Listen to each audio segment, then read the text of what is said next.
Nós estamos caminhando para o dia da Páscoa, mas, afinal de contas, o que é Páscoa? Essa deve ser uma pergunta que você deve se fazer e hoje eu quero tirar essa dúvida com você.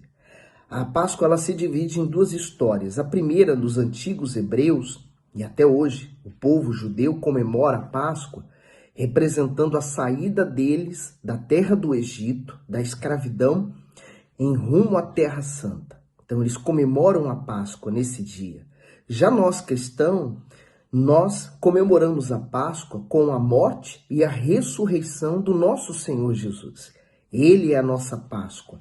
Ele representa a nossa libertação do mundo de pecado para o reino de Deus que ele tantas vezes pregou. O próprio Senhor Jesus, por exemplo, ele comemorou muitas vezes a Páscoa com seus discípulos. Isso você pode constatar ali nos evangelhos, que inclusive a última Páscoa foi comemorada através da Santa Ceia. Ele mesmo instituiu essa comemoração.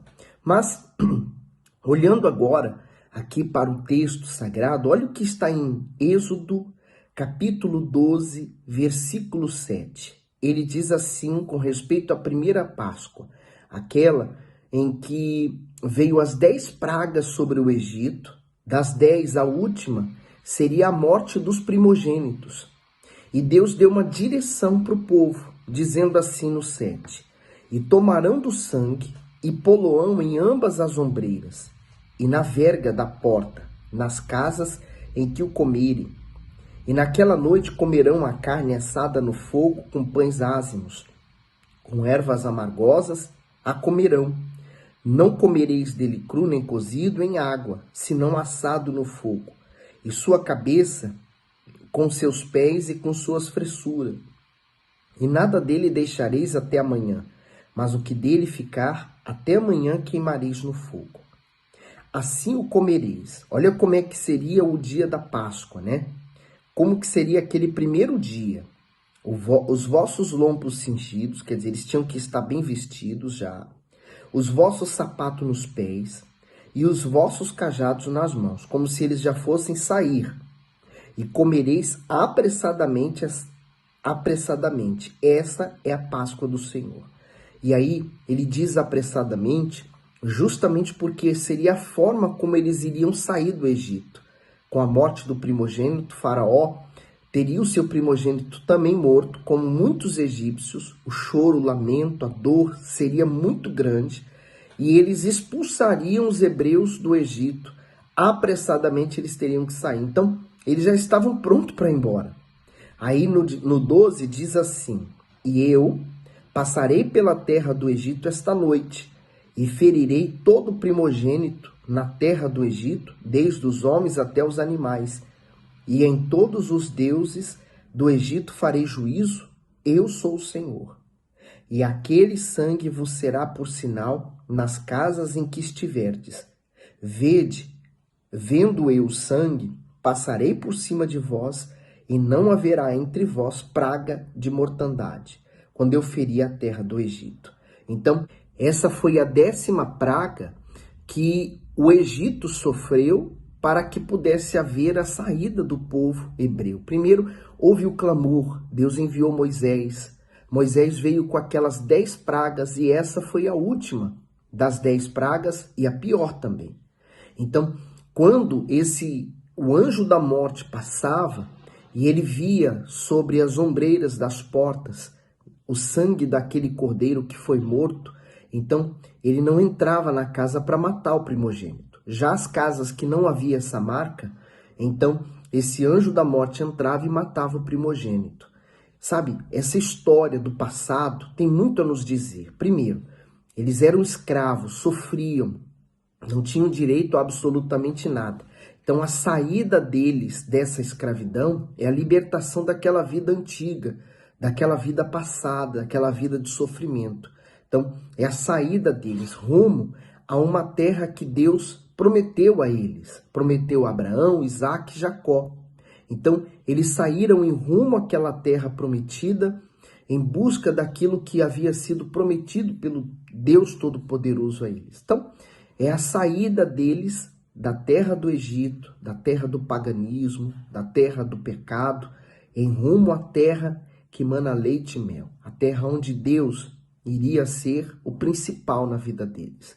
Então essa é a comemoração até hoje para o povo judeu, para aqueles que comemoram a Páscoa como a saída da terra do Egito. Já nós cristãos comemoramos como Paulo fala. Olha só o que está lá em 1 Coríntios, capítulo 5, versículo 7. Paulo diz assim: purificai-vos, pois do fermento velho, representa a nossa vida antiga, para que sejais uma nova massa, assim como estais sem fermento. A farinha sem fermento era aquele pão sem fermento, ele não cresce, ele não se desenvolve, ele vai ficar uma massa fininha.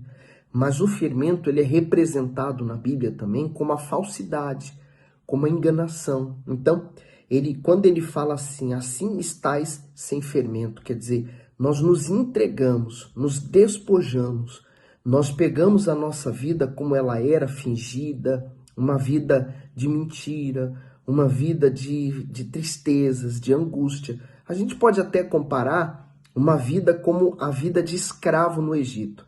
Então ele diz, olha só, aí eu vou ler de novo: purificai-vos, pois, do fermento velho, para que sejais uma nova massa, assim como estáis sem fermento, porque Cristo, nossa Páscoa, foi sacrificado por nós. Então, o Senhor Jesus dá o direito a todas as pessoas a terem essa mudança de vida, a mudança da vida velha para a vida nova, a transformação, a mudança total de caráter, de pensamento, de coração. Deus tem proposto isso nessa Páscoa, para que você venha refletir sobre você. E como nós comemoramos a Páscoa? Como Jesus comemorou a última ceia com seus discípulos. Ele pegou um pão, levantou os céus, abençoou, partiu, deu aos seus discípulos e disse a eles: este é o meu corpo que é dado por vós. E fazer isso todas as vezes que o comerdes em memória de mim, até que eu venha. Depois ele pegou um cálice, também ergueu aos céus e falou: este é o cálice da nova e eterna aliança, feita e consumada no meu sangue. Fazer isso todas as vezes que o beberdes em memória de mim. E deu o cálice a todos os seus discípulos. Então, a Santa Ceia, ela é comemorada como a Páscoa, como a lembrança do nosso Senhor Jesus. Ele foi o Cordeiro de Deus oferecido para que pudesse salvar aqueles que desejam ser salvos. Ele salvou todo mundo, mas ele só pode salvar neste momento aqueles que o aceitam. Então, o Senhor Jesus é esse Cordeiro Pascual. O sangue dele, hoje, ele é aspergido em nós. Então, essa marca do sangue, ela não é vista aos olhos humanos, mas o mal vê essa marca em nós. Deus vê aqueles que ele marcou também. Por isso que a morte, quando passar, ela pode matar até esse corpo físico, né? Esse corpo que é frágil e que um dia vai morrer. Mas a nossa alma, não. Por isso que o Senhor Jesus, ele morreu para salvar a nossa alma, não esse corpo. Esse corpo é perecível, ele morre. Basta você observar que o vírus, esse Covid-19, ele vem matando pessoas ricas e pobres, fortes e fracos.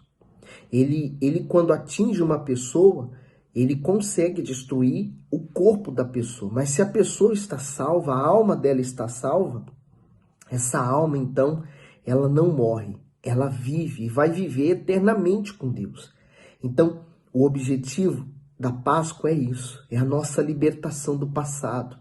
É a nossa libertação, é o rompimento da nossa vida velha, aquela vida de fracasso, aquela vida de desilusão, de tristeza, de sabor, de você ser frustrado no amor, amar e não ser amado, aquela vida de vícios, aquela vida vazia, aquela vida em que você não tinha nenhum prazer. Então é o rompimento daquela vida velha e o início de uma vida com o Senhor Jesus, o Espírito Santo reinando dentro de nós. É uma transformação total. Meu amigo, minha amiga, se você ainda não tem esse gozo na sua alma, eu aconselho você a buscá-lo, mas buscá-lo mesmo de todo o seu coração e se encher dele. Aproveite essa Páscoa para você celebrar a morte e a ressurreição de Cristo. E lembrar que em breve, muito em breve, o Senhor Jesus está voltando para buscar a sua igreja. E Ele quer que você, eu, todos nós, que somos a igreja do Senhor Jesus, estejamos prontos. Dia 4 desse mês de abril, dia da Páscoa, vai ser o dia em que nós estaremos tomando a Santa Ceia da decisão. E olhe, prepare-se com jejuns, com orações, prepare-se no seu espírito, porque esse dia é para ficar marcado na sua vida, na sua história, tá certo? Que Deus abençoe e ilumine você, espero ter ajudado, esclarecido. Portanto, a Páscoa que nós comemoramos é a Páscoa da Santa Ceia, a Páscoa que nós lembramos o sacrifício do Senhor Jesus, a nossa entrega a Ele hoje e a vinda dele amanhã. Deus abençoe.